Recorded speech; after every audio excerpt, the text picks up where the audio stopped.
Well, setting off for another overnight trip in the Cairngorms, probably camping in the woods, as the forecast is for it to stay pretty windy, as it has been for many days now, with showers. But at the moment where I am, the sun is out and you can see some of the summits anyway. So let's see how I get on. Lochan Deo, shimmering in the sunshine and the wind. A beautiful spot in Rothimercus forest. And the sun is still shining, though there was a little shower earlier. And this is looking towards the island that gives the loch its name. It's a fairly extensive loch, as you will see if I zoom out, and this only shows part of it. Signs like this always attract me, though in fact I actually know where this one goes. The unmaintained but equally good path takes you past the smaller Lochan Deo, which is really just as lovely as Lochan Deo. And here it is, in partly anyway, in sunshine. This is the path through the woods beyond the loch, essentially heading into the mouth of Glenfeshie. The weather has continued to be a mixture of light showers, fairly cool gusty winds and warm sunshine. So we will see what the evening brings, and then tomorrow. Well, tent pitched in the forest, gusts of wind occasionally, but when it dies down the midges come out, so I have repellent on. But it's a lovely spot, and hopefully I'll have a comfortable night here. But I'm a little distance away from the nearest burn, so now to go and get water before it starts getting dark.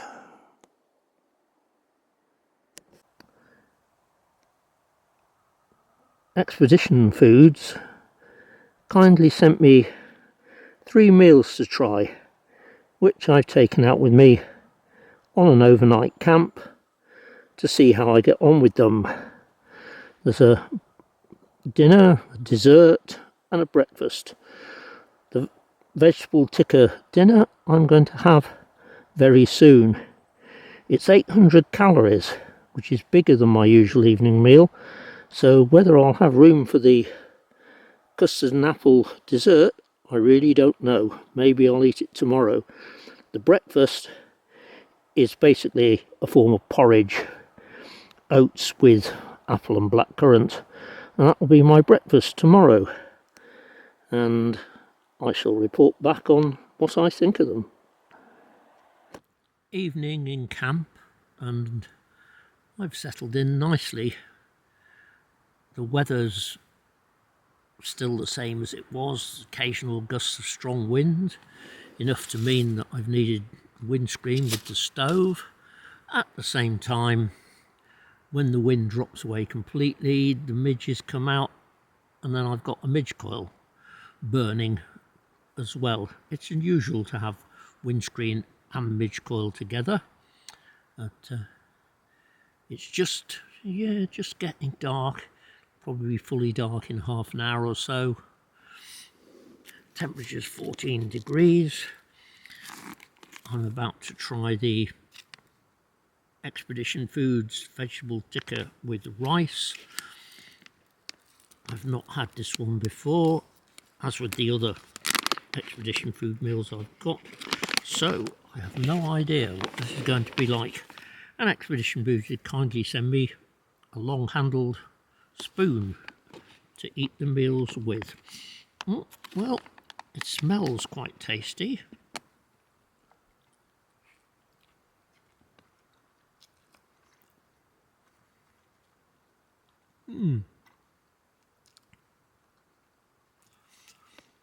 Initial impressions are not bad. There's a mix of flavours there, which is good. It's not just one bland taste, which some of these meals can be. I can taste sweet corn. It's quite spicy, quite hot. I haven't looked at the ingredients,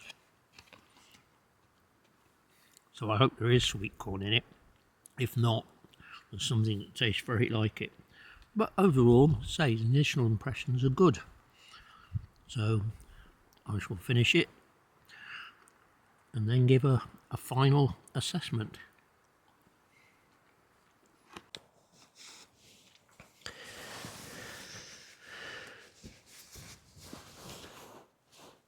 Oh, good morning. It's 10 to 8 in the morning. It's cloudy. There's an occasional breeze. When it drops, there's a few midges, so I have a midge coil burning again. This was a comfortable sight. The wind woke me once during the night with particularly severe gust. There was some rain. The outside of the tent is wet. There's quite a lot of condensation on the inside of the fly sheet as well. I've been awake about an hour. I've had my first cup of coffee, and now it's time to put on some water and try this rolled oats, apple and blackcurrant, which, as I think I said earlier, it's basically a form of porridge.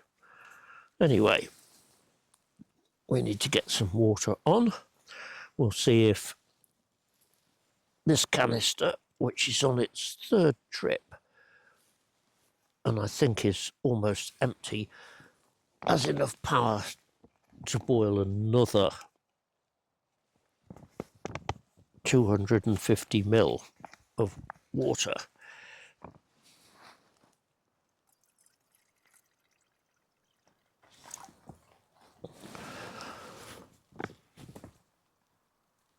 That's 200. And as I prefer porridge to be a bit more liquid than not, I'll put in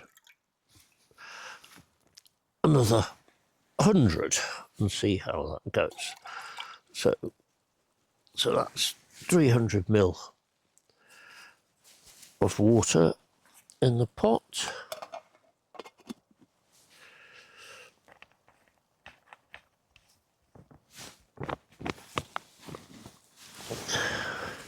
There's no wind at the moment, so I'll see if I can do without the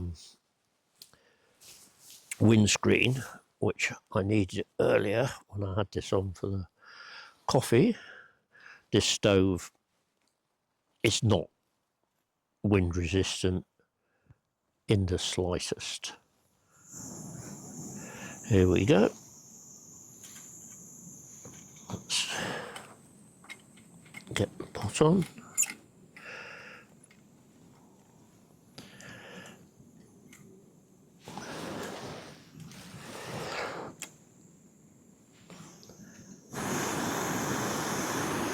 Well, it still roars quite nicely. The ground is quite soft here, so I have to keep a close eye on the pot and be careful that it doesn't fall over.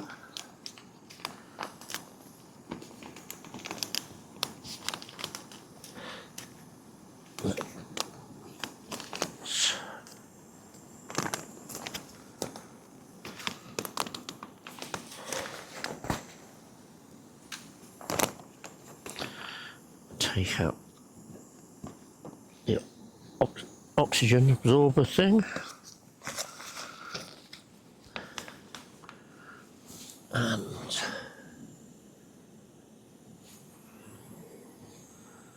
I can hear that the canister is not full, nowhere near half full, let alone full. But you can feel the power is dying a bit.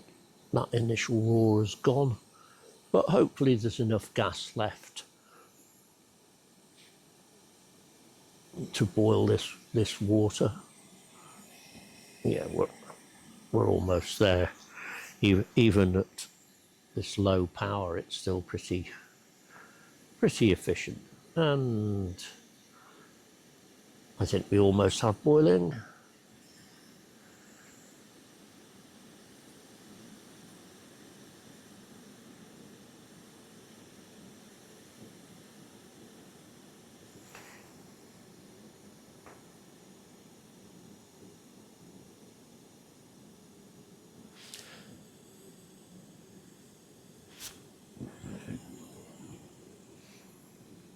And there we go.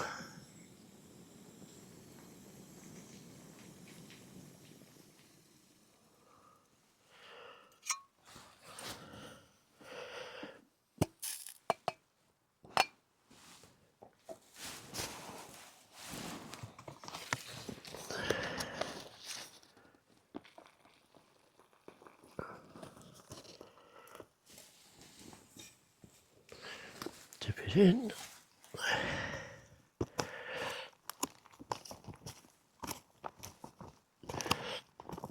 Give it a good stir.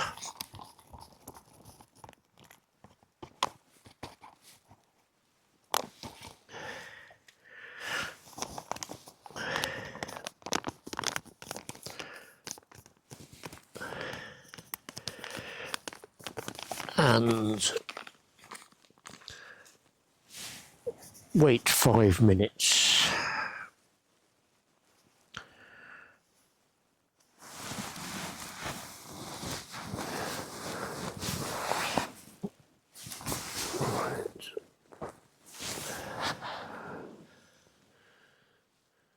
And looking out, grey clouds, no sign of any clear sky, but it's pleasant down here in the forest. I can see big juniper bushes, some ancient Scots pine, massive, magnificent, and some younger Scots pine, a few birches. It's some patches of heather. Yeah, it's a nice wild forest.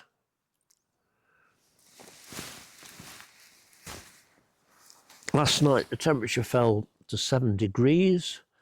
I brought out what has been the last few years my favourite sleeping bag, which is the Sierra Designs Cloud 800.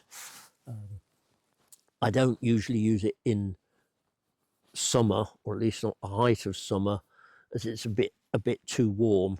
But to say, with the temperature dropping to 7 degrees last night, it was fine. And why I like it is because of the freedom it gives you. There's no zip.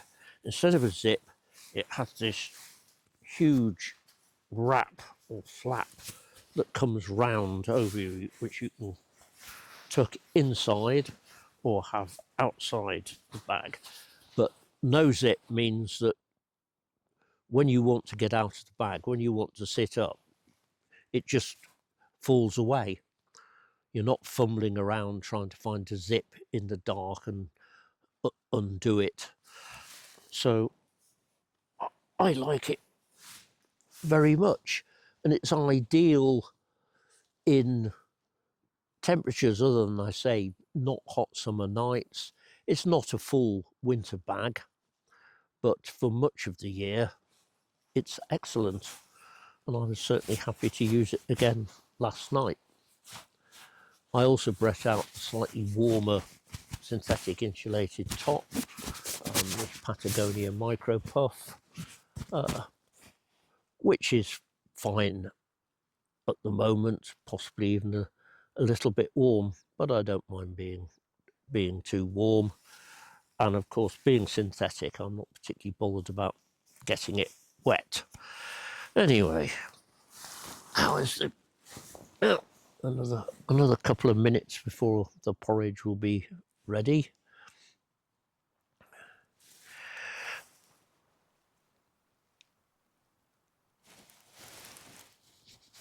And then it'll be time to have another mug of coffee, probably, I think this time mixed with a sachet of hot chocolate as well. Have a bit of sweetness in there. And then I'll be packing up and setting off. Initially, I shall head uphill, see what it's like. If I find myself in thick mist or very strong winds, I might change my mind and come back down. We'll see. I've got all day. I'm not thinking of going any great distance. Oh, that's a cold blast in the face. The wind picks up again. Mind you, I don't mind a bit of wind if it helps to dry the tent, at least a little.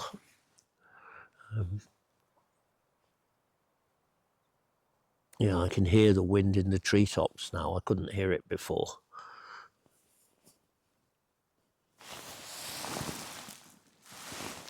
Well, another minute for the porridge. Looking out, grey sky at the moment. It looks as though what's most likely is it's going to rain, but hopefully not too much.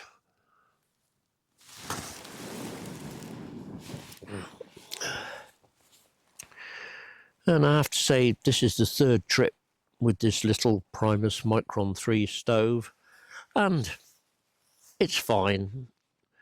It works well, and it's lightweight. So certainly, if you're looking for a little, canister stove, it's worth considering. It's well built. It looks as though it'll last. Nothing wrong with it really, other than the fact that it isn't wind resistant. But then most stoves like this aren't. Right, well, I think I can see what the porridge is like. I can see lots of blackcurrant berries in it. Yeah, that's the consistency I like, so I am glad I put in the extra water. Now let's see what it tastes like.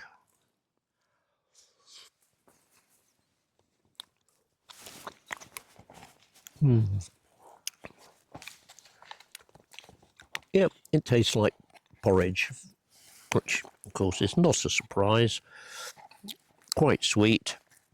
Can taste the blackcurrant, pieces of apple.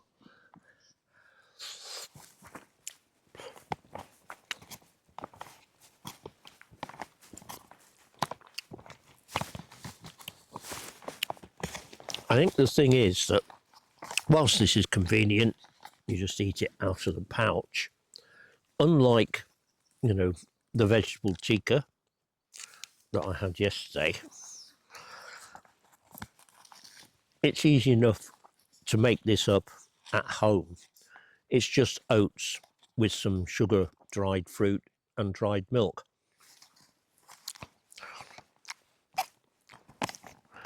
So I say, whilst this is convenient, mostly if I wanted porridge well out, I'd make it up myself rather than buying it pre-prepared in a pouch like this.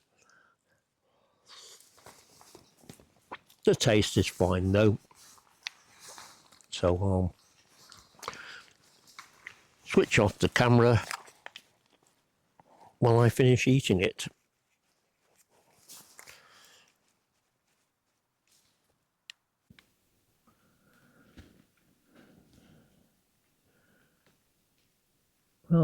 just starting to pack up, and it started raining. It's easing off now, and I think that finishes any chance of packing a dry tent.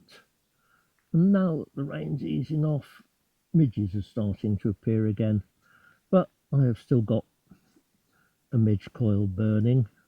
In fact, the smoke is drifting conveniently in front of my face at the moment, so that I can keep the midges away.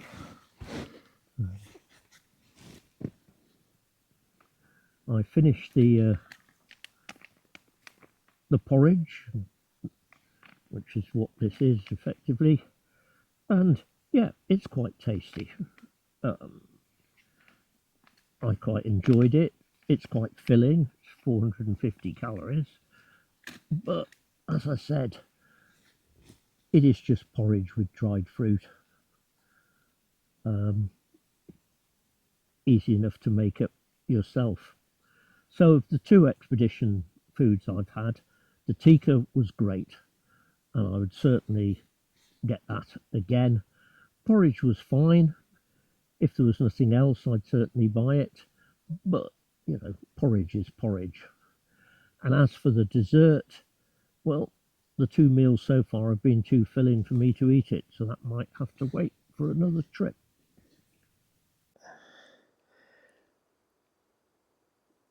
After some early morning rain, the sun has now come out, though I don't think I'm going to be packing a dry tent, because I'd probably have to wait several hours before the sun is fully on the tent and it starts to dry. Anyway, here's a walk round my very pleasant forest camp.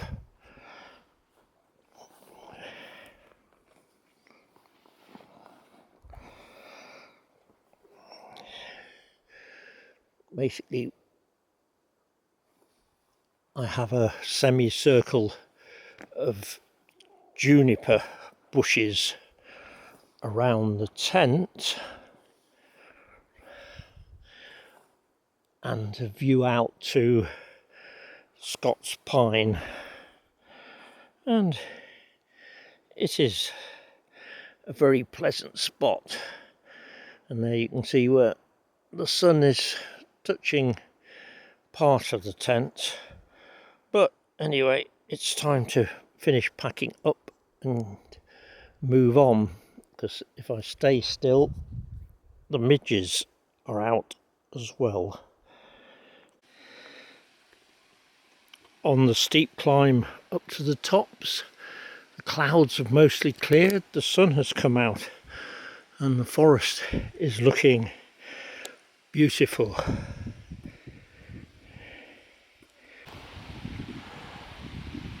This is the path climbing up through the wild upper part of the forest. We've crossed the burn, which is now on the right. On one side, as you can see if I swing round, is really quite rugged, lots of little cliffs and boulders. And there you can see, looking back down the way I've come. Quite breezy up here. I'll see what it's like when I get out of the trees.